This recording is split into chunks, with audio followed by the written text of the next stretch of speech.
I'm leaving you for my mistress. Leave the house and the car behind. I got a sudden call from my husband, who was supposed to be on a business trip abroad, and he casually announced he wanted a divorce. But I wasn't that surprised. My husband has always thought he was the most important person in the family and looked down on me and our sons. So even though he suddenly told me he had a mistress, I figured he wouldn't have any problem cheating. But he kept talking on the phone, asking if I was surprised or saying he'd forgive me if I got on my knees and apologized. I let out a big sigh. Then, to tell my clueless husband a certain truth, I slowly began to speak. My name is Karen, a 46-year-old working housewife. I live with my eldest son, Sam, my younger son, David, and my husband, John. Sam just turned 17 this year and is busy studying for college entrance exams. David, on the other hand, is in the basketball club and isn't as good at studying, but he's working hard to become a professional player in the future. Both of them are my precious sons. They've long surpassed me in height, and it took a lot of hard work to bring them this far. That's because I've been working hard since I returned from maternity leave with David, having to manage household chores and child rearing in my busy schedule. Despite how busy I was, my husband, John, was uncooperative with housework and raising the kids. If my mom hadn't moved in to help with child rearing and housework, I would have reached my limit long ago.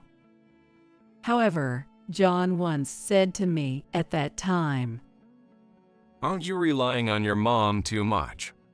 You should have more awareness as a mother. Listen, a mother should be." Instead of helping, he was giving me a lecture.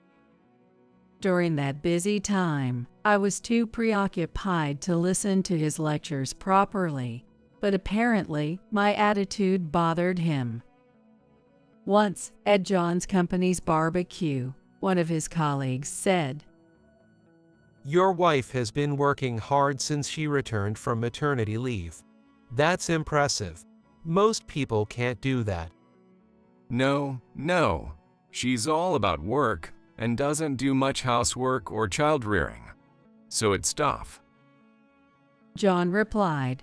Then a female colleague nearby said, looking exasperated, "What are you talking about, John? Your wife has been taking care of the kids during the entire barbecue.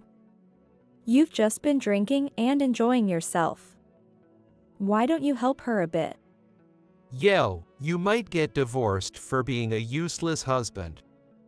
A male colleague jokingly said, but in reality, John wasn't very dependable.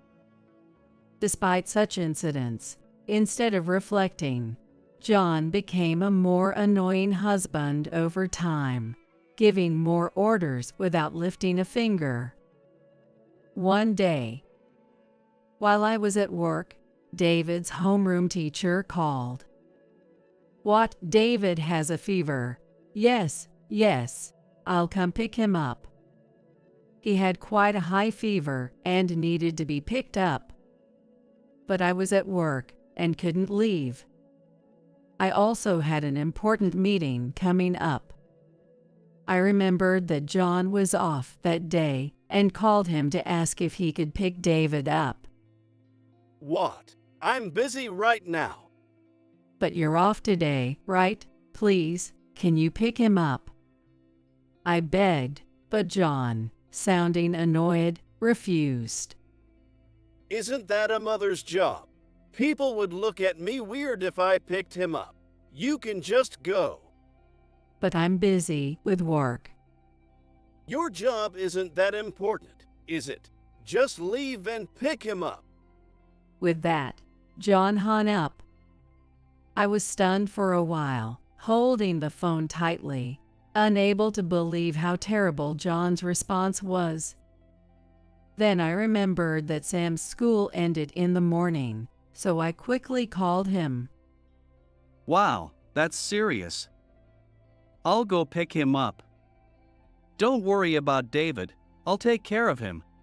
When I explained the situation, Sam immediately said he would go, and I felt relieved. I didn't want to bother Sam, who was working hard for his college entrance exams, but with John acting like that, I had no other choice. After that, I rushed to finish my work, explained the situation to my boss, and got permission to leave early. When I got home and went to David's room, my 2 sons welcomed me. Sam had been taking care of David the whole time.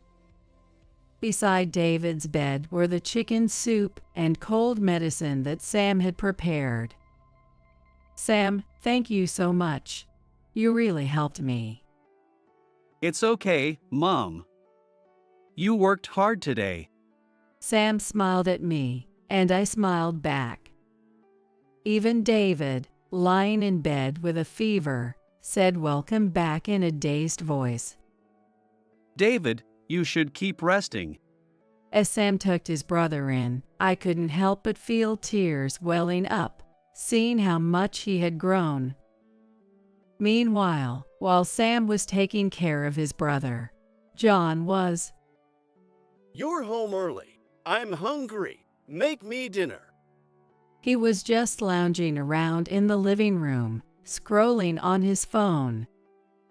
When I subtly asked Sam, he said John hadn't helped at all with David's care. I was exasperated, wondering if he was really the father of 2 children. A few days later, David's cold completely cleared up, and our daily life returned to normal. The only difference was that since David's illness, my sons had become cold towards John. Dad really doesn't care about me, does he? I think I understand a bit of what Mom goes through now. They started avoiding John. But John himself didn't seem to notice at all.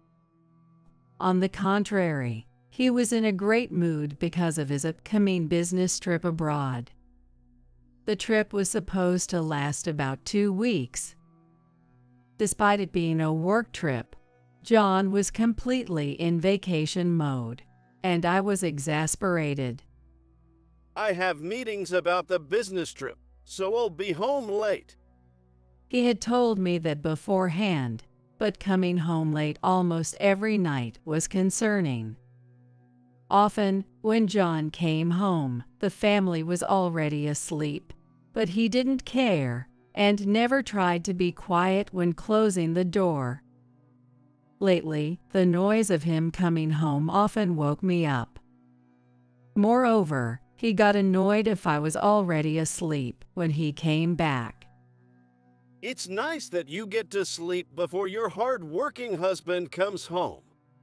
He would say things that made no sense just to be mean. I was busy with work too, so it should have been fine for me to go to bed earlier. I thought that, but if I actually argued back, it would only escalate, so I could only ignore his remarks.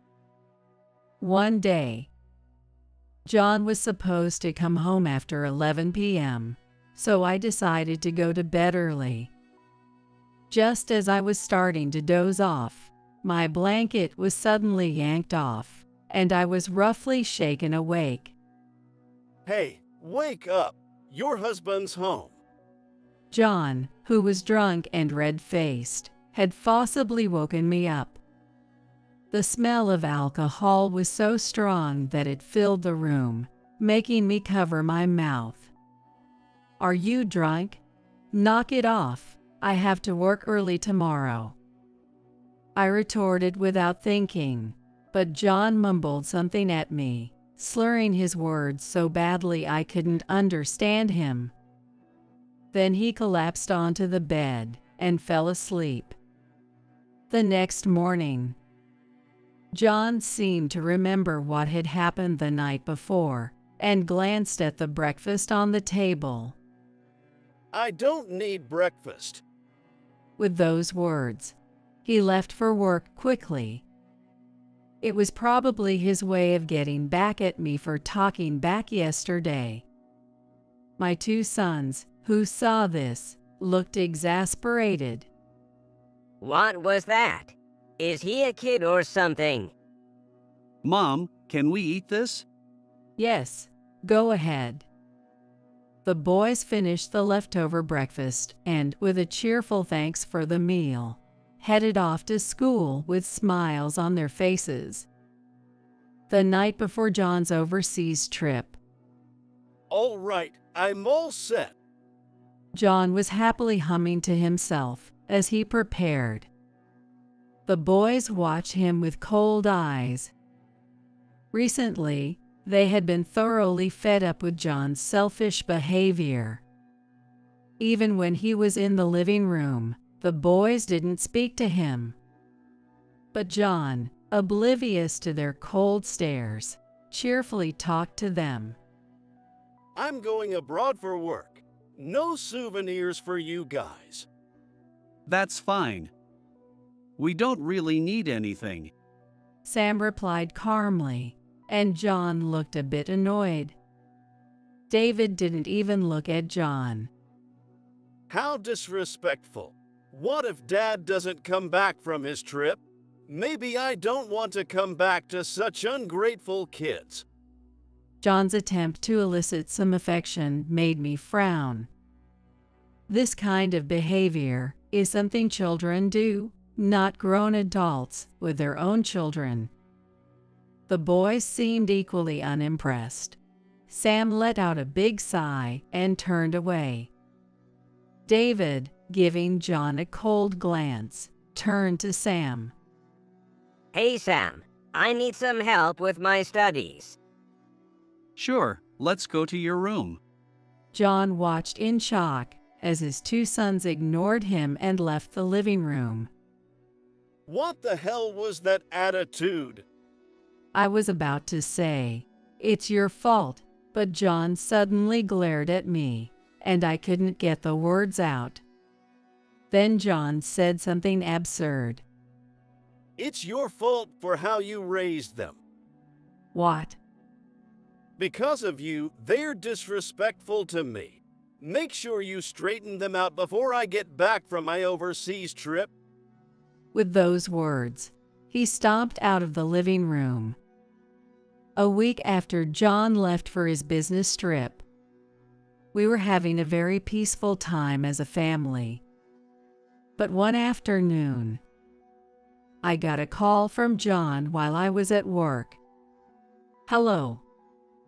Hey, how's it going?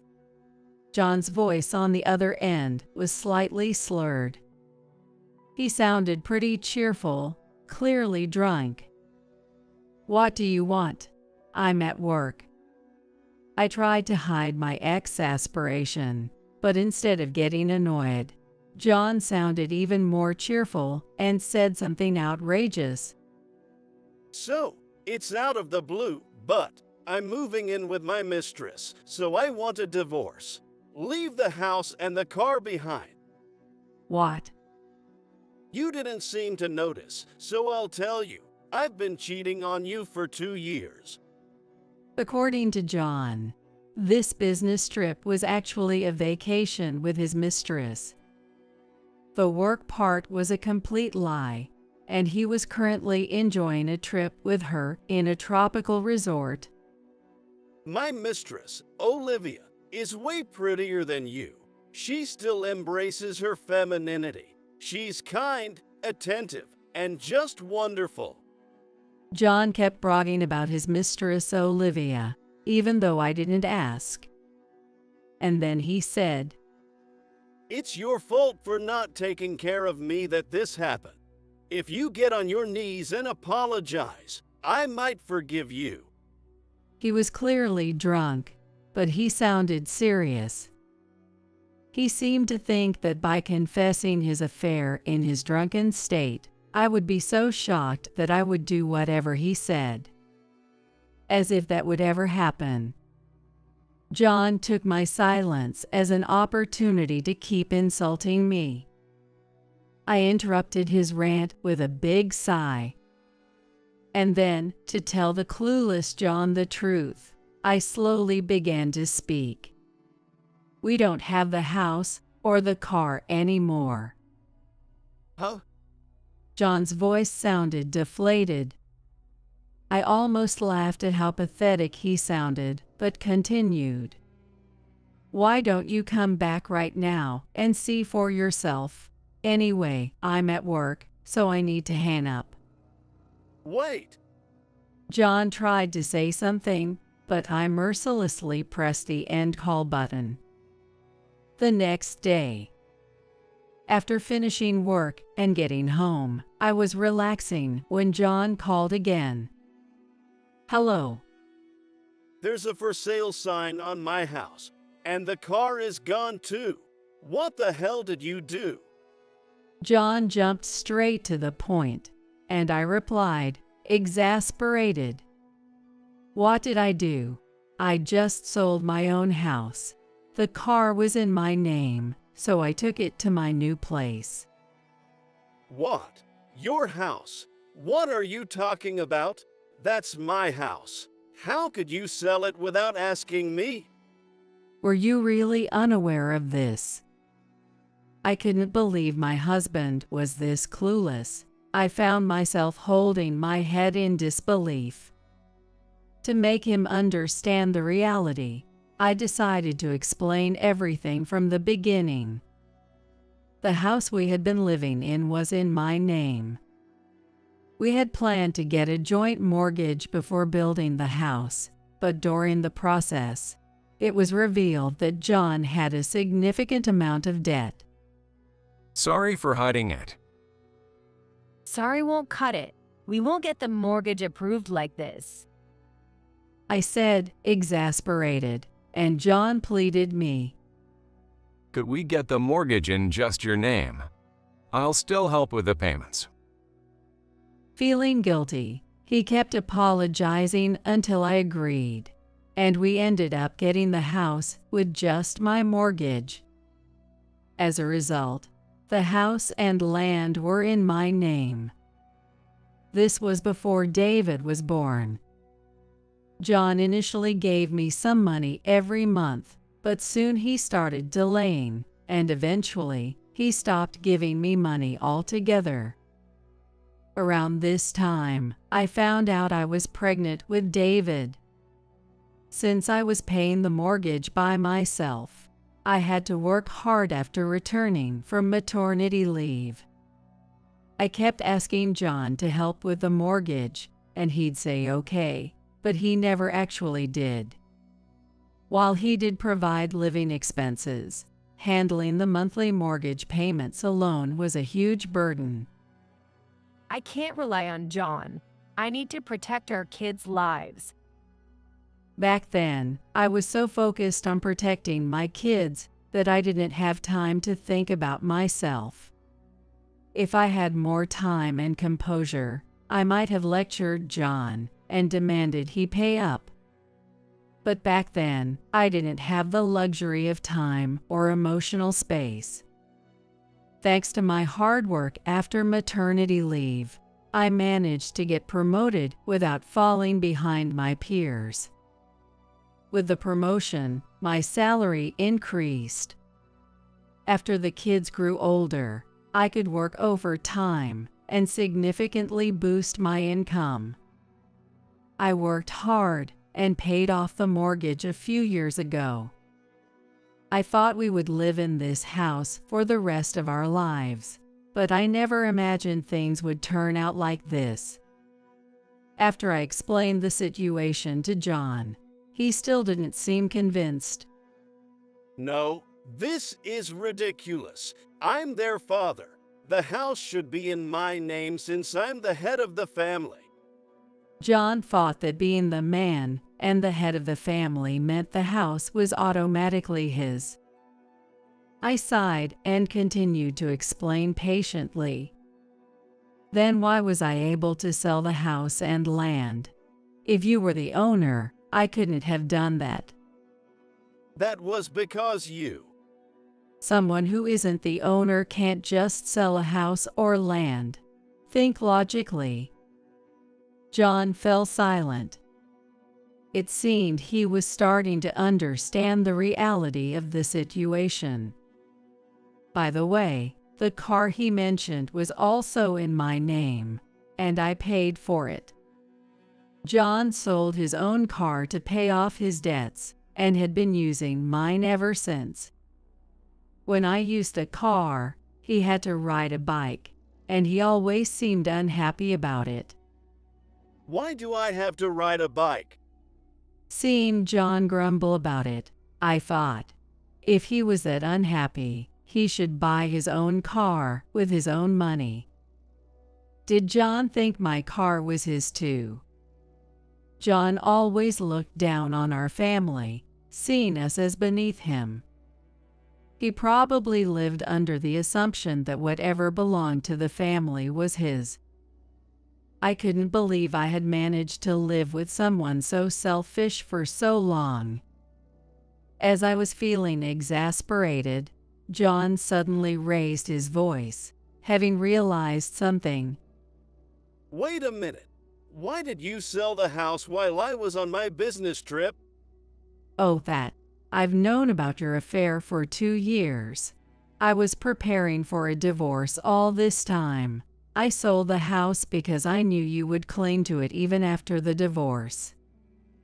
I sold the house to protect the lives of our children and myself. Huh? John's voice sounded pathetic. Yes, I had known about John's affair for a long time. 2 years ago, when John came home drunk one night, he said something while I was helping him in bed. Thanks, Olivia. At that moment, John had a big smile on his face, looking genuinely happy. I couldn't remember the last time he had shown such a face in front of me. After calling out a strange woman's name, he fell into a deep sleep. Normally, a wife would be frantic, thinking her husband was cheating, but I chose not to confront him. By then, I had no feelings for John, so I honestly didn't care if he was having an affair. More importantly, without solid evidence, confronting him would likely result in him getting angry and making a fuss. However, John eventually exposed himself. Once, while his phone was left in the living room, a message from his mistress Olivia appeared, and David saw it. Another time, Sam saw him arm in arm with an unknown woman on his way back from tutoring. Both of them quickly realized John was cheating and reported it to me, looking exasperated. When I first heard that my sons had witnessed their father's affair, I was quite distressed. Finding out their father was cheating would be a shocking event for them. However, Well, I figured Dad might do something like that. Surprisingly, I'm not shocked at all. So, when are you getting divorced? their nonchalant attitude caught me off guard. After that, I began gathering evidence of John's affair whenever I could find time from my busy work schedule.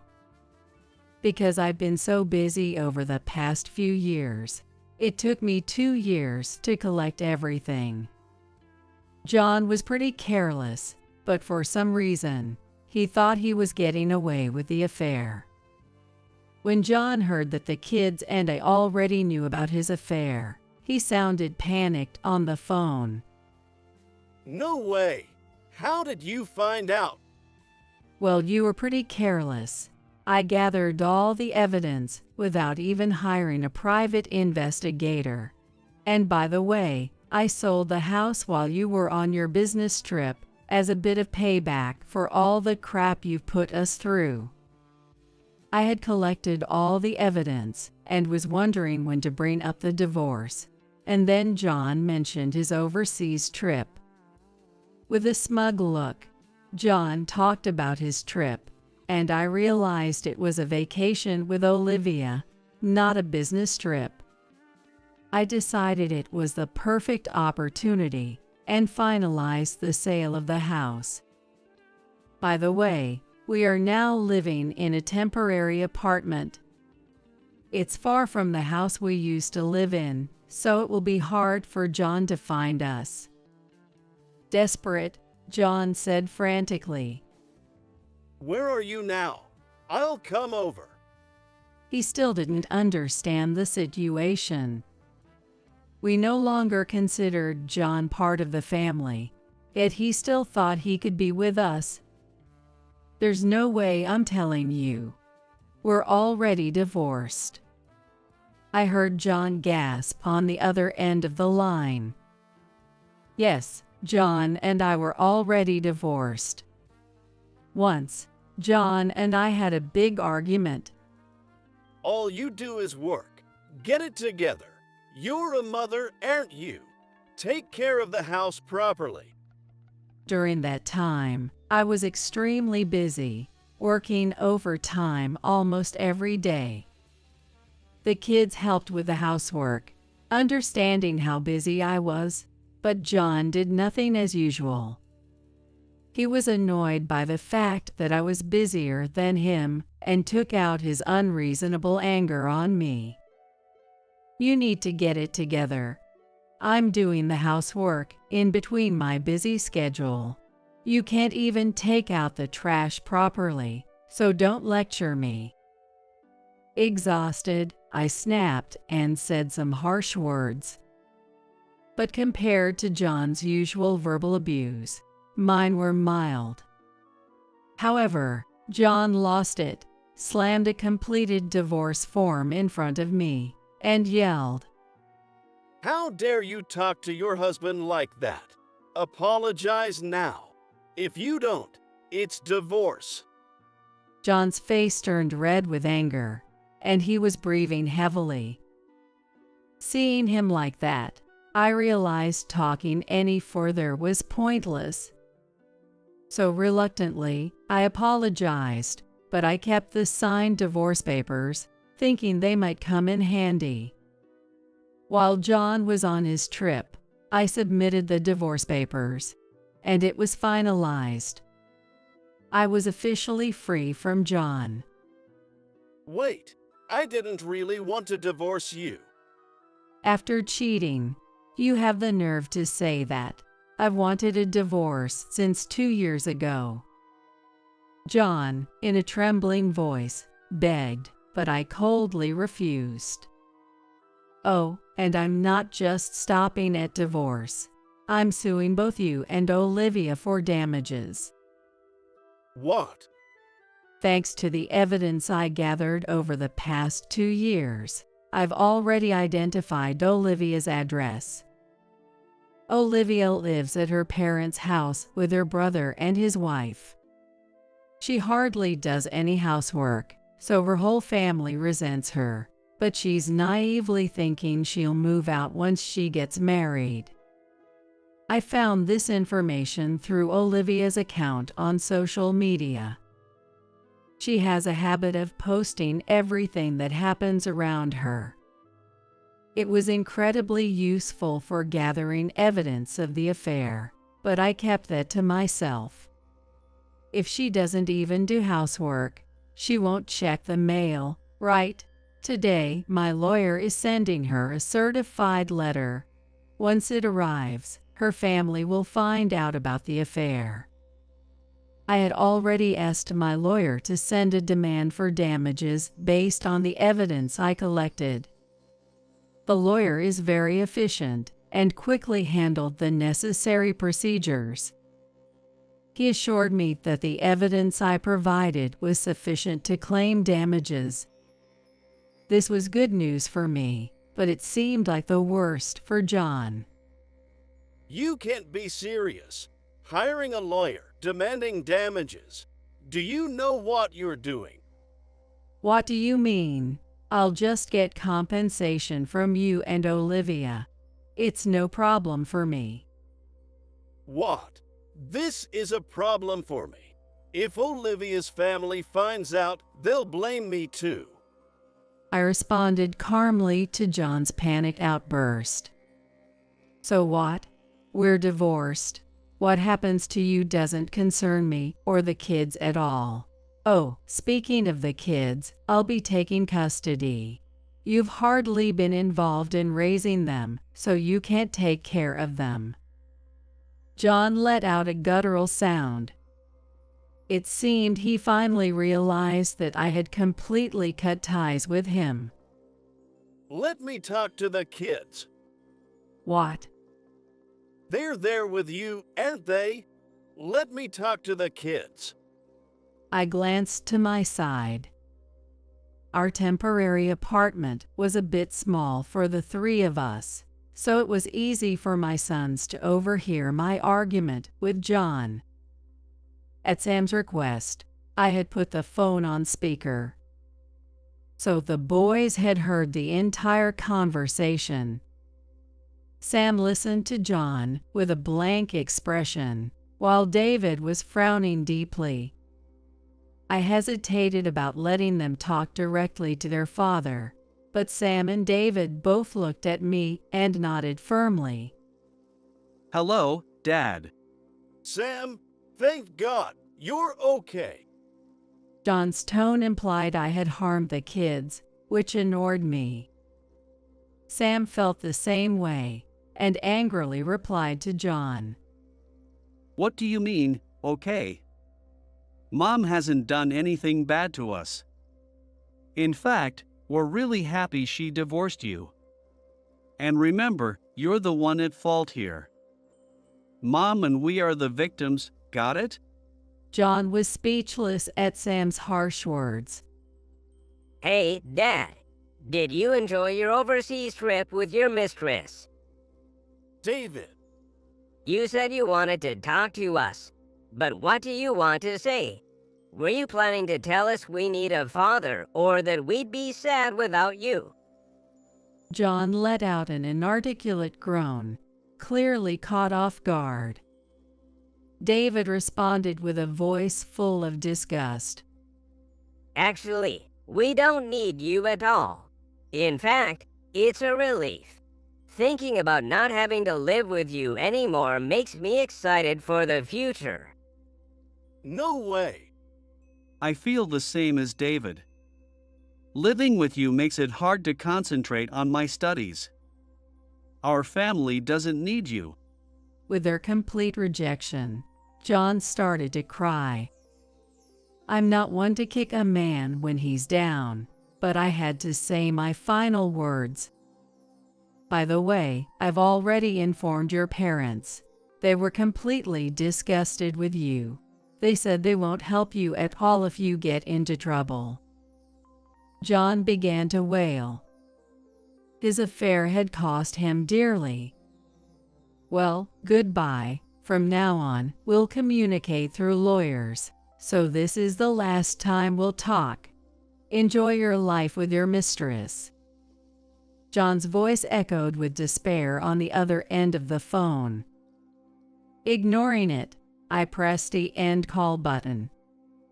After that, I filed for damages for my lawyer.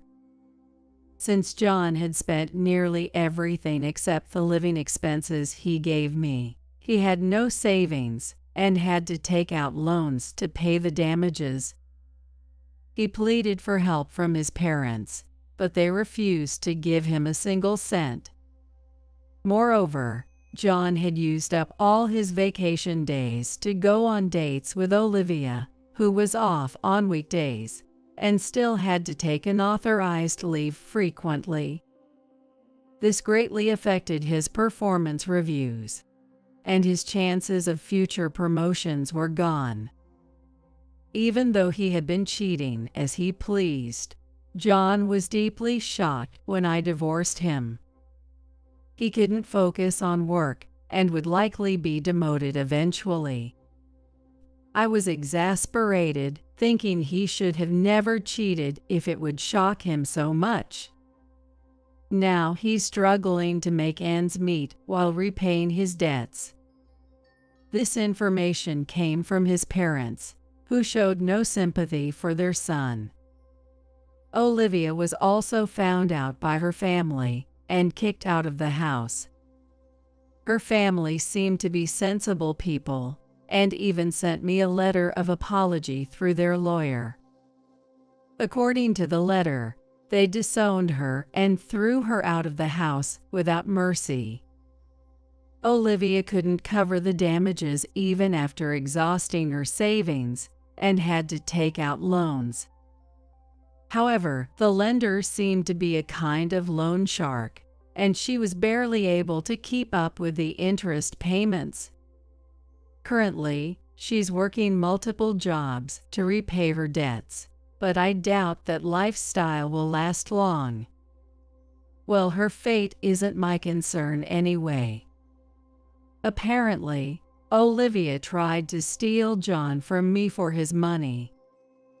However, John's generosity was due to me paying off the house loan, and now that we were divorced, he had no such luxury. Olivia's plan was doomed from the start. I thought they would get married after our divorce, but surprisingly, they didn't. Olivia blamed John for the mess and broke up with him.